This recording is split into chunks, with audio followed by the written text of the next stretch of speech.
Bien-aimés dans le Seigneur, frères et sœurs, chers parents, donc c'est un plaisir pour nous ce soir d'être avec vous et de partager encore donc sur la pensée, la vision et la volonté du ciel. Le ciel est préoccupé donc à accomplir la volonté de Dieu et dans cette volonté, vous devez savoir que nous sommes sur la terre pour un but. Le but de notre existence, c'est de faire la volonté de Dieu. Puisque nous ne sommes pas créés de nous-mêmes, il est clair que nous devons nous atteler à faire la volonté de Dieu. Steve Moelle, que Dieu te bénisse et que Dieu bénisse donc ton épouse et la famille au Vendo, donc au Gabon, Libreville. Donc nous avons besoin de comprendre la volonté de Dieu et dans cette volonté de Dieu, nous devons donc nous atteler, nous devons donc être concentrés, très focalisés, surtout consacrés à la tâche à laquelle Dieu nous appelle et à la mission qui nous est donc assignée. Et c'est d'ailleurs pour emboîter le pas que nous serons heureux donc de nous retrouver à Yamoussoukro dans quelques semaines. Nous serons là-bas donc pour la formation des évangélistes. Laetitia Sarah, que Dieu te bénisse. God bless you. Extend greetings to my brother and greetings to all of you in the States. Fabrice Poitier, you are blessed. Prophetess Naomi Ziggy Etonde, God bless you. Great work you're doing in Ivory Coast. Donc, je suis en train de parler donc de la conférence donc, des évangélistes, la conférence africaine des évangélistes. J'ai bien parlé donc du café comme étant donc un produit très utile à notre nation. Donc, cette conférence concerne les évangélistes. Nous allons donc recevoir des évangélistes internationaux qui vont venir former des évangélistes locaux, leur donner le désir et l'amour donc de gagner les âmes. Ne manquez pas une telle formation. La formation est gratuite. Vous n'avez rien à payer. Dieu va se pourvoir et nous allons donc mettre cela comme étant une structure qui va travailler chaque année, chaque mois, chaque trimestre en fonction de la disponibilité et du désir d'être formé. Donc, autant que nous aurons d'évangélistes qui désirent être formés, nous allons nous disposer donc pour les former. Béni Céleste de Dieu, que Dieu te bénisse. Lilou Padignon, que Dieu te bénisse et que la grâce de Dieu repose sur vous. Donc, maintenez cela, gardez cette date et ça va se passer exactement à Yamoussoukro le 28, 29, 30 mai. Donc, ce mois dans lequel nous sommes, nous allons avoir la séance donc de 9 heures jusqu'à 13 heures. Ça, c'est la session du matin enseignement. Et donc, de 14 heures à 17 heures, on aura des temps pratiques d'évangélisation, du porte-à-porte individuel et quelques petits temps de guérison, visite donc d'hôpital, des lieux de besoin afin de propager la grâce de Dieu et l'amour de Dieu. Il est temps, nous devons racheter les jours car les temps sont mauvais et c'est la mission donc à laquelle le Seigneur nous appelle. Well, brothers and sisters from Nigeria, from Ghana, from Liberia, Gambia, South Africa and countries, we are having the African Conference for Evangelists. We thank God we have this conference almost every year in Nigeria. And the conference is also taking place in Nigeria, Lagos, from June 1st to, I think, June 3rd. So that will be a great day, also a time to train evangelists. In case you can attend the one in Ivory Coast, you can join us still in Lagos. So the conference is mainly organized in association with the evangelists, the great evangelists in America. All of them are from the board of Dr. Billy Graham, and I'm talking about Dr. Kate Cook, who is the president and founder of On The Go, and Dr. Luis Palau. Now in Africa, Bishop Michael Amamier is in charge of the work. So he's the ambassador of the kingdom in Africa. He's doing a great work of evangelism. And I'm telling you, you don't want to miss these teachings. It will literally transform your understanding of the work of God, and there will be a radical move for souls. You will have this desire, this passion to win souls. So don't forget, the conference will be in Yamoussoukro, where we are looking forward to train 400 evangelists. It will start from the 28th to the 30th of May. So that will be a great gathering, a great good teaching. Pastor Antoine will be here. He will train on evangelism, the reality of evangelism, and how can a young evangelist succeed in his ministry? How can he do the work of evangelism? Well, so these are the information we have. Believe and come. It is free of charge. We believe in God to have partners, sponsors, and brothers who will sow a seed toward this conference. But we want to train the evangelists free and prepare them to do the work of an evangelist. God bless you, and get ready to meet us there. It will be a good time. You won't miss that. Bishop Mike is coming with his team, and other evangelists are coming from other places. So please, make time to be with us. Every day before I preach, I will go on that. I will talk on that for a while for you to have an understanding of that. God bless you, and join us as we now are going straight to the point. La vie donne, l'amour donne la vie et sauve les âmes. Oui, l'amour donne la vie et sauve les âmes. Et ce soir, l'exhortation, le message que j'ai pour quelqu'un, le message que j'ai pour toi, mon frère, le message que j'ai pour toi, ma soeur, c'est que le ciel a un besoin. Oui, le ciel a un besoin.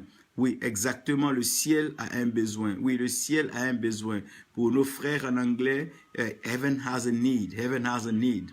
Je crois que de plus en plus, en parlant d'évangélisation, je trouve utile de pouvoir donc associer l'anglais au français, parce que plusieurs personnes qui nous suivent donc me posent la question pourquoi la plupart donc des messages sont purement en français. Ils essaient d'avoir les traductions, mais beaucoup n'arrivent pas à avoir toute donc la traduction donc de la révélation, de la profondeur donc de la parole de Dieu qui est exposée donc au travers de la grâce que le Saint-Esprit nous fait de pouvoir vous parler jour et nuit. Guillaume Yemitia, tu es béni, que Dieu bénisse ta famille. Nadège Kouadio, que Dieu vous bénisse et que sa grâce repose sur vous. Donc, je suis en train de parler de le ciel a un besoin. Le ciel a un besoin. Le message fondamental sera en anglais, mais je vous demande donc de pouvoir avoir Jean 3,16 avec vous pendant que nous allons donc rentrer.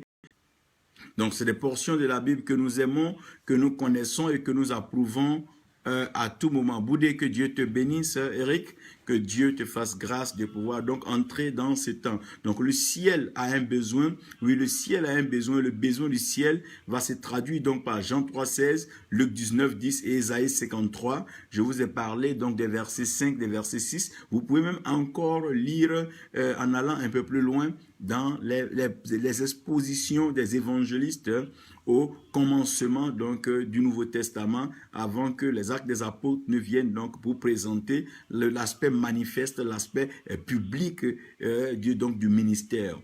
Donc comprenez que dans un premier temps, je parlerai de rien ne manque au ciel. Rien ne manque au ciel. Comprenez que exactement rien ne manque au ciel. Si nous voulons donc nous référer à la beauté, si nous voulons nous référer à la qualité, si nous voulons nous référer donc à la vie, si nous voulons nous référer à la richesse, si nous voulons nous référer donc à la gloire, si nous voulons nous référer à tout ce qui est message, si nous voulons nous référer à tout ce qui est parfait, si nous voulons nous référer à tout ce qui est vraiment beau, digne, saint, alors le ciel n'envie rien, le ciel ne manque de rien.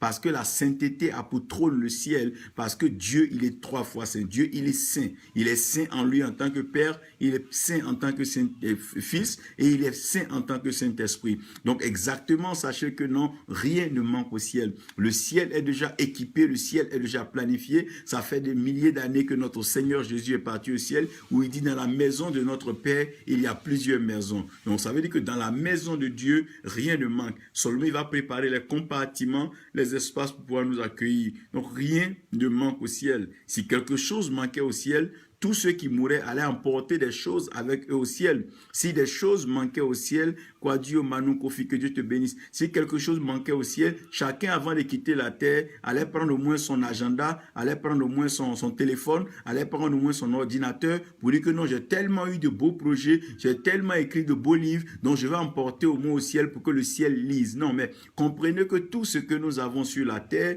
tout ce qui est parfait, tout ce qui est excellent vient du ciel. Et Paul le dit très bien, il dit tout don excellent et parfait. Tout ce qui est bon, tout ce qui est parfait vient du ciel. Donc, si tout ce qui est parfait et tout ce qui est bon vient du ciel, comprenez alors que le ciel ne manque de rien. Et je veux que tu sois heureux d'être un enfant de Dieu et de savoir que ton Dieu, ton Père, siège et règne dans le ciel. Puisque ton Dieu règne dans le ciel, Nathalie Anderson Yobo, que Dieu te bénisse. Donc, puisque ton Dieu règne dans le ciel, tu dois savoir que toi aussi, tu ne manqueras de rien. Puisque le ciel ne manque de rien, toi aussi, tu ne manqueras de rien. C'est ce que David est en train de dire au travers donc de ce psaume, quand il dit l'Éternel est son berger, donc il ne manquera de rien. David ne manquera de rien, pourquoi? Parce que le trésor, donc le magasin dans lequel David va s'approvisionner, la source de David est une source saine, est une source pure, est une source éternelle, est une source comblée, est une source véritable. Donc quand tu as cette source véritable, mon frère, tu ne peux ne rien manquer. Tu ne peux que être comblé et tu ne peux que avoir la vie en abondance. David dit qu'il ne manque de rien parce que l'Éternel est son berger. Effectivement, quand ton espoir est dans le ciel, tu ne manques de rien sur la terre. Quand tu sais que c'est Dieu qui donne, même si les gens pensent que tu es stérile, tu sais que tu ne manques pas d'enfants parce que la gloire de Dieu te visite à tout moment et tu en auras. Si tu n'as même pas d'idée, Dieu peut faire descendre dans ta tête, dans ta pensée, un rêve, une vision. Et à partir de cela, ta vie va changer. C'est juste un rêve dans la pensée des pharaons qui a changé toute la destinée de Joseph et qui a préparé donc l'arrivée du peuple d'Israël. Le ciel ne manque de rien, frère. Ne vous trompez pas. Vous n'avez pas besoin d'aller chercher des puissances à gauche, à droite, chercher à rencontrer des diseurs de bonne aventure. Non, consacrez-vous au ciel, recherchez le ciel. Faites du royaume des cieux votre priorité. Si c'est le ciel que vous cherchez, certainement vous ne manquerez de rien sur la terre. Vous allez me dire, non, prophète Alain, non, arrête de dire cela. Mais quand même, comment est-ce que nous ne manquerons de rien sur la terre? Mais je vous explique un peu que tout ce qui se trouve sur la terre vient du ciel. À la création, la Bible dit que la terre était informe et vide. Qu'est-ce qui a rempli la terre? Qu'est-ce qui a formé la terre? Mais c'est ce qui vient du ciel, parce qu'au commencement, les deux qui avaient été créés, les deux entités, il y avait le ciel et il y avait la terre. Comprenez que tout ce qui fait la beauté de la terre vient du ciel. Regardez quand il ne pleut pas, par exemple, la terre est aride, la poussière monte, la vie devient invivable, la chaleur est grande. Mais lorsque la pluie vient du ciel, quand la pluie vient arroser la terre, mais le climat est carrément européen, le climat est beau, le climat est tellement favorable qu'on ne se permet même pas de transpirer. Les choses sont belles. Le ciel ne manque de rien. Frère, comprenez que le ciel ne manque de rien. C'est pour ça que la Bible dit que de ne pas chercher à s'amasser des trésors sur la terre où il y a des termites et il y a tout ce que vous connaissez comme cafards, les voleurs, les bandits, les braqueurs, mais plutôt amassez-vous des trésors dans le royaume des cieux. Amassez-vous des trésors dans les cieux. Mais c'est qu'il y a des trésors dans les cieux. Si on peut amasser dans les cieux, c'est qu'il y a des trésors. Frère, la Bible parle déjà des rues de la Nouvelle Jérusalem. La Bible parle des rues, oh mon Dieu, pavées d'or. C'est-à-dire on ne creusera même pas l'or. On ne fera pas passer l'or 7 fois au creuset. On ne va pas mettre l'autre. On n'aura même pas besoin des bijoutiers. Mais déjà les rues simplement sont pavées d'or. Et la Bible dit que cet or-là est pur. Un peu comme l'or qui avait été un peu donc décrit quand on parlait donc du jardin d'Éden. Donc comprenez que le ciel ne manque de rien. Soyez heureux d'être des citoyens du ciel, d'être des ambassadeurs du ciel sur la terre. Le ciel ne manque de rien. Aucune nation, aucun système ne peut être aussi puissant que le ciel, parce que le ciel est au-dessus de nous tous. Le ciel nous commande, c'est le ciel qui donne les ordres à la terre, mais le ciel ne manque de rien. Le ciel ne manque de rien. Ça, c'est le premier point. Et le deuxième point dont je veux parler, c'est la terre et l'éternité. Comprenez un peu que dans la pensée de Dieu, Dieu a fait de la terre son marchepied. En d'autres termes, la terre n'est pas supposée être un lit. La terre n'est pas supposée être une maison. La terre est supposée être un marchepied. Vous comprenez? Quand on parle de marchepied, on veut dire simplement un lieu de passage. C'est pour ça qu'on n'a pas dit que la terre donc est par exemple la chambre de Dieu. Non, non, c'est un marchepied. Et quand on parle de marchepied, j'aimerais que vous me suivez, on veut parler de passage. On veut parler d'un temps par lequel quelqu'un passe. Donc si nous passons donc par la terre, nous devons aussi être heureux de savoir que la terre est pour un moment.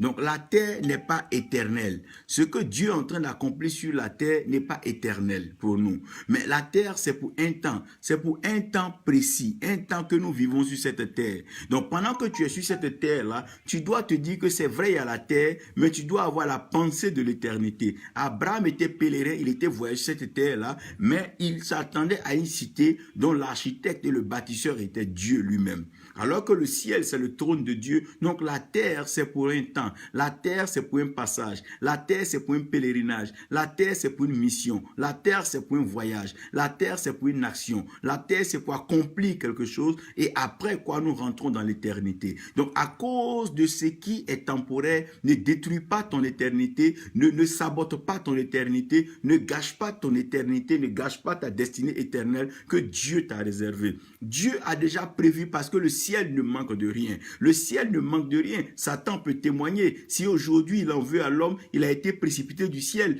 Tout ce qu'il essaie de miroiter ou faire voir aux gens, où il a vu cela, mais c'est au ciel il a vu cela. Les richesses sont dans le ciel. Il y a des pierres précieuses même que la terre n'a pas encore été capable de pouvoir découvrir. Avec le temps, vous allez voir des générations vont découvrir des révélations assez merveilleuses. Le ciel ne manque de rien. Puisque le ciel ne manque de rien, ne fais pas de sorte que ton passage sur la terre, qui est un pèlerinage bref, puisse entacher, entraver et gâcher cette vie que Dieu a pour toi. Déborah Saïgue, que Dieu te bénisse. Comprenez que la terre est de passage. Tu n'as pas besoin de vendre ton âme, tu n'as pas besoin d'être criminel, tu n'as pas besoin de piller ta nation, tu n'as pas besoin de piller ton église, piller ta famille, tu n'as pas besoin de mentir, tu n'as pas besoin donc de fabriquer, de monter des miracles, tu n'as pas besoin de te faire un nom, puisque la terre, elle est passagère. Quel que soit le grand nom que tu auras, c'est au ciel là-bas que la joie sera grande. La terre, elle est passagère, mais pense à l'éternité. Toutefois que tu as amené à poser un acte mauvais, il faut penser à Dieu. Chaque fois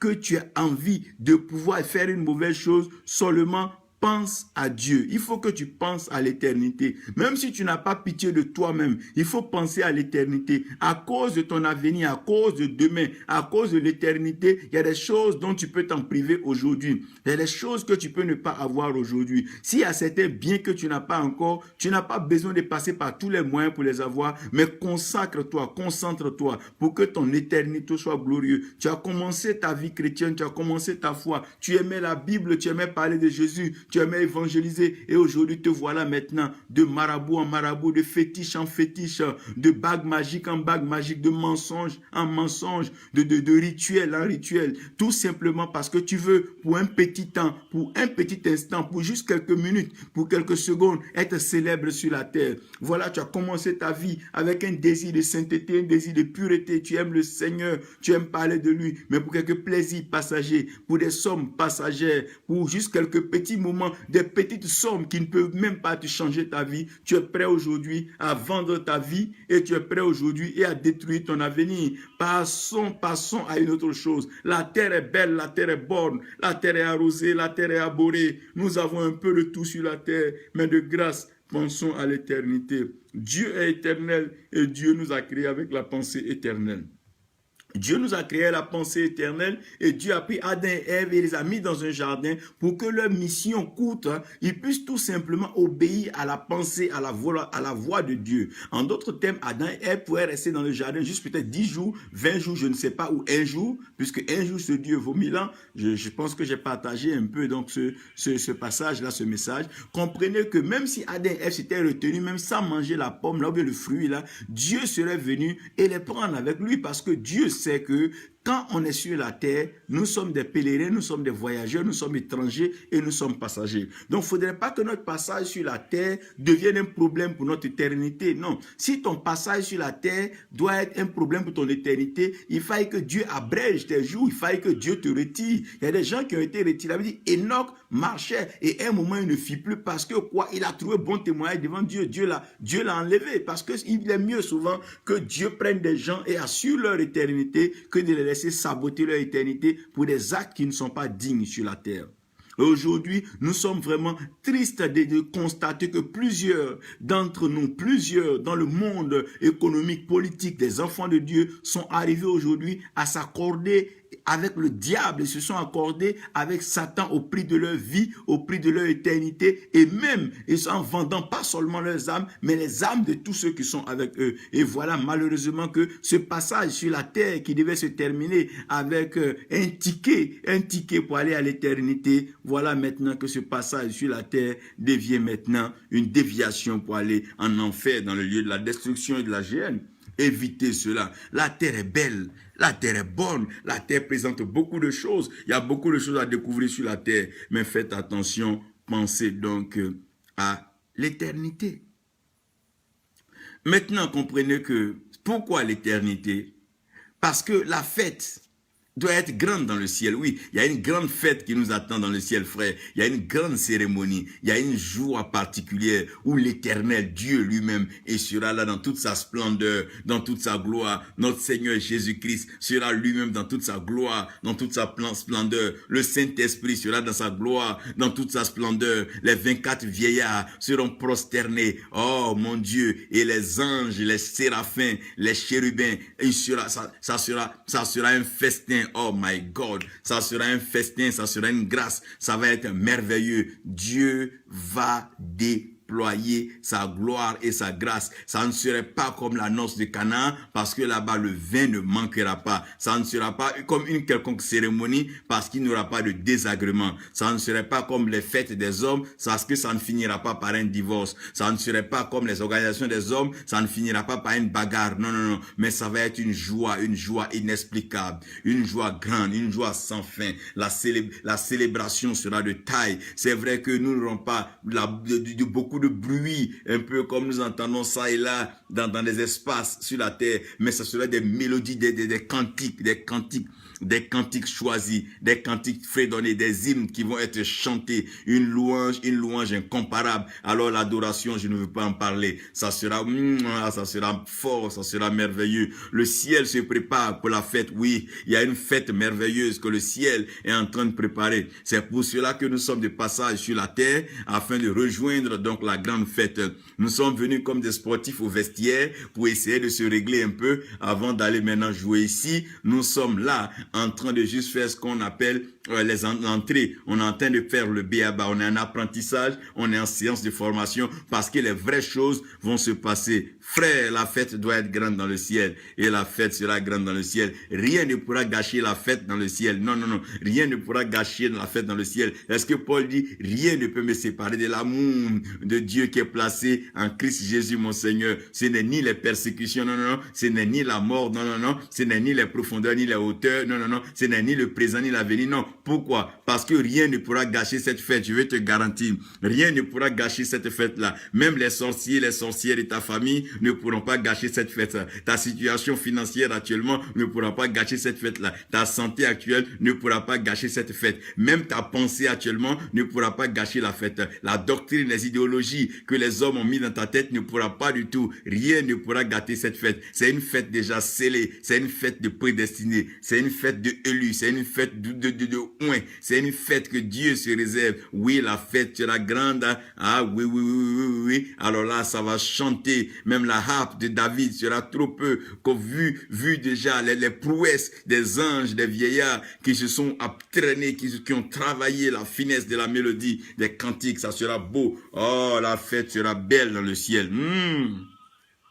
La fête sera belle dans le ciel. Rien ne pourra empêcher la fête dans le ciel. Même Satan, il ne pourra pas empêcher la fête dans le ciel. Les anges déchus ne pourront pas empêcher la fête dans le ciel. Même ton comportement ne pourra pas empêcher la fête dans le ciel. Parce que dans tous les cas, oh oui, Dieu a déjà prévu sa fête. Arrange-toi pour garder ta foi. Ne perds pas ta foi. Espère dans cette foi et laisse l'amour de Dieu t'élever. Laisse l'amour de Dieu te présenter. Laisse l'amour de Dieu t'arroser. Laisse l'amour de Dieu te faire du bien. Et c'est cet amour-là qui va t'introduire dans cette fête. C'est une fête d'amour. C'est une fête de réconciliation. C'est une fête de pardon. C'est une fête d'acceptation. C'est une fête, oh mon Dieu, tout sera beau, où on va pouvoir se dire, oh mais Gabriel, la dernière fois je t'attendais sur la terre, j'avais un besoin, tu n'es pas venu, non, excuse-moi, il y a le prince qui m'a bloqué, le prince de Perse qui m'a bloqué, j'avais une autre mission, on ne va pas se plaindre, c'est un temps où il n'y aura pas de murmure, c'est un temps où il n'y aura pas de grincement de dents, il n'y aura pas de, il n'y aura que la joie, oh, le sourire sera sur les lèvres de chacun. Ah oui, oui, oui, la fête sera grande au ciel, mon frère. La fête sera grande au ciel. Ma sœur, va annoncer à tes frères, va leur dire que la cérémonie sera grande au ciel. Chacun n'a qu'à se préparer parce que la mission, elle est belle. L'évangélisation, c'est cela. Allez annoncer la bonne nouvelle parce que le festin le festin.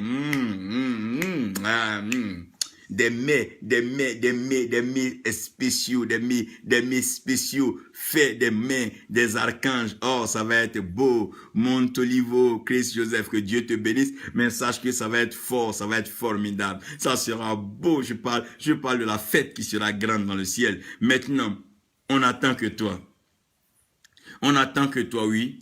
On attend que toi, pourquoi? Parce que on peut pas quand même avoir une telle fête et ne pas te voir à la fête. Non, tu ne vas pas nous faire ça, tu ne nous feras pas ce coup. Non, tu ne nous feras pas ce coup, tu manqueras pas à la fête. Non. Qu'est-ce qui peut te retenir? Dis-moi, qu'est-ce qui peut t'empêcher de venir à la cérémonie? Non, voyons, rien ne doit t'empêcher. Le seul ticket pour aller donc à cette cérémonie, c'est d'accepter Jésus-Christ comme Seigneur, comme Sauveur. Quand tu acceptes Jésus-Christ comme Seigneur, comme ton Sauveur, tu es déjà qualifié. Maintenant, tu dois te soumettre au Saint-Esprit, à ce que le Saint-Esprit te conduise. C'est lui qui peut te conduire dans toute la vérité, car Jésus-Christ est le chemin. Mais étant assis au Père, étant assis à la droite du Père, le chemin est resté maintenant spirituel. Tu ne peux pas emprunter le chemin avec tes forces. Tu ne peux pas emprunter le chemin avec ton intelligence. Tu ne peux pas emprunter le chemin avec ton caractère. Tu ne peux pas emprunter le chemin avec ta connaissance. Reverend Edmond Z, God bless you. Tu ne peux pas emprunter donc ce chemin avec toi-même, tes idées, avec tes rêves. Non, tu as besoin du Saint-Esprit pour te conduire dans ce chemin de la vérité, parce que la fête sera grande, la fête sera belle. Tu as besoin d'être escorté. Non. Tu es une personne trop importante. Tu ne manqueras pas à la fête et tu ne gâcheras pas la fête. La fête est déjà préparée au ciel. David, Abraham, tout cela nous attendent. Élie, Moïse, Noé, tout le monde nous attend. La fête sera belle. Ah oui, la fête sera belle. Salomon, chacun est en train de méditer, chacun se prépare. Si tous ces grands qui ont marqué le monde pendant les générations sont en train d'attendre cette fête, oui, c'est parce que la fête sera belle. Ne la gâche pas. Non, ne la gâche pas. Soumets-toi au Saint-Esprit à un moment comme celui-ci, pendant que nous célébrons la montée de notre Seigneur. Sachez qu'il ne monte pas pour s'amuser, il monte parce qu'il y a une fête là-bas. Non, parce que quoi? Il allait continuer donc à faire les miracles. Il est parti, il pouvait continuer encore à faire les miracles et guérir, mais la fête est en train de se préparer. La fête est en train de s'annoncer. Tu ne manqueras pas la fête. On attend que toi. On attend que toi. Frère, sachez que c'est un message donc pour que vous compreniez que Dieu est sérieux avec l'évangélisation. Dieu veut donc gagner des âmes et vous serez gagnés. Nous serons tous gagnés. Dieu ne permettra même pas que un seul de ses enfants soit égaré. Mais Dieu va restaurer la création, il va restaurer la créature par le sang de Jésus-Christ et il va nous faire monter donc par le vent du Saint-Esprit, ce Saint-Esprit qui va donc nous sanctifier, qui va nous purifier, qui va nous préparer à prendre le chemin invisible, donc le chemin de la vérité, c'est le chemin dans lequel tout ce qui sera dit ne sera que la parole de Dieu par la pensée des hommes, par les idéologies humaines. C'est pour ça que Jésus déjà annonce d'entrée de jeu aux disciples que quand l'Esprit, le Consolateur, viendra, il vous conduira dans toute la vérité. Parce qu'il y a des vérités partielles, il y a des vérités camouflées pour pouvoir satisfaire à des ismes et des dogmes. Et bon, il y a certaines formes de vérité pour pouvoir masquer donc certaines cupidités, des désirs matériels, charnels. Mais non, le Saint-Esprit nous conduira dans toute la vérité. Parce que le Saint-Esprit, l'Esprit sonde les profondeurs du Père. L'Esprit sonde les profondeurs de Dieu. Et soyez-en sûrs, la fête sera belle. Tu ne gâcheras pas la fête parce que Dieu nous a envoyé te chercher. Et c'est en cela que la Bible explique maintenant que Dieu a tant aimé le monde qu'il a envoyé son Fils unique. Mais tiens, pourquoi envoyer quelqu'un déjà si la fête est grande dans le ciel? Mais c'est parce que tu ne dois pas manquer. Tu ne dois pas manquer, non, tu ne dois pas être absent. à cette cérémonie. C'est pour ça que Dieu a envoyé son Fils unique et il est venu sur la terre, pas seulement pour se présenter comme étant Fils de Dieu, comme étant Dieu, non. Il n'avait pas besoin de cela. Avant la fondation du monde, l'agneau avait déjà immolé. Il était déjà dans sa position glorieuse. Il était tranquille là-bas et il était dans la toute obéissance du Père. Il a été habitué à voir le Père faire beaucoup de choses. Des anges sont à son service, les archanges, les chérubins, les séraphins. Il y a tout un lot qui est à son service. Mais pour ne pas que tu manques à la fête, Dieu a donc donné son Fils unique afin que quiconque croit en lui ne périsse point, mais qu'il ait la vie éternelle. Donc Dieu a donné son Fils unique afin que quiconque, afin que toi, afin que moi, afin que nos parents, nos frères, nos sœurs, même ceux qui sont perdus dans les brousses, dans les hameaux, ceux qui sont aux extrémités, aux confins de la terre, s'ils acceptent de croire, alors ils seront sauvés. Mais comment est-ce qu'ils le verront? Puisqu'il est esprit, il peut pas être perçu par nos sens physiques. Voilà pourquoi est-ce que Luc maintenant va venir expliquer, sinon soutenir, souligner et rendre encore plus clair, plus précis ce que j'ai entendu dire. Luc va dire, car le Fils de l'homme est venu chercher et sauver ce qui était perdu. Car le Fils de l'homme est venu chercher et sauver ce qui était perdu. Tu penses que tu cherches Dieu? Non, tu ne cherches pas Dieu puisque Dieu te cherche. Non, Dieu te cherche. Le Fils de l'homme est venu chercher et sauver ce qui était perdu. Zachée pensait que sur l'arbre, il avait plus l'envie de voir le Seigneur. Non, mais le Seigneur a plus l'envie de voir Zachée que Zachée a l'envie de le voir. Pourquoi? Parce que Dieu nous aime. Il nous a aimé le premier. Ne vous trompez pas. Ne croyez pas que non, vous aimez Dieu. Non, Dieu nous aime. Dieu nous aime plus que tout. Il nous aime à tel point où il a envoyé son Fils unique. Il est venu investir le ciel sur la terre afin que de par cet investissement, oh mon Dieu, l'éternité dans cette joie soit consommée. Le Fils de l'homme est venu chercher et sauver ce qui était perdu. C'est qui alors? Le Fils de l'homme, c'est le Christ, c'est la parole de Dieu. Si tu entends la parole que je t'annonce aujourd'hui à cette heure, s'il te plaît, viens, donne ta vie au Seigneur. Dis Seigneur, c'est de toi qu'il s'agit. Il ne s'agit pas d'un homme, il ne s'agit pas d'un mouvement, il ne s'agit pas d'un groupe charismatique. Non. C'est toi que je veux. Je t'ouvre mon cœur, Seigneur. Je t'accepte comme mon Seigneur, comme mon Sauveur. Je sais que je suis pécheur, né dans une famille de pécheurs, étant même déjà immaculé, donc contaminé par le péché d'Adam, le péché originel. Seigneur, viens maintenant, viens déjà marquer, donc taché par ce péché, viens, rien ne peut me laver, le sang des animaux ne peut rien me faire, ma justice personnelle ne peut rien me faire, mes propres efforts à vouloir être bon ne peut pas résoudre cela. Viens Seigneur, sauve-moi, lave-moi, purifie-moi, car tu as dit sans effusion de sang, il n'y a pas de rémission de péché. Voilà en ce sens que le Fils de l'homme est venu chercher et sauver ce qui était perdu. Là où tu es pendant que tu m'écoutes, ne fais pas de cela un jeu, l'évangélisation. Toutefois que tu as le souffle quand tu respires, loue Dieu. Louer Dieu, ce n'est pas seulement chanter Dieu, mais c'est parler de Dieu à quelqu'un, donner Christ à quelqu'un, annoncer Christ à quelqu'un. Que Dieu vous bénisse et que sa grâce repose sur vous. Que sa paix soit avec vous maintenant et pour toujours, au nom de Jésus. Amen.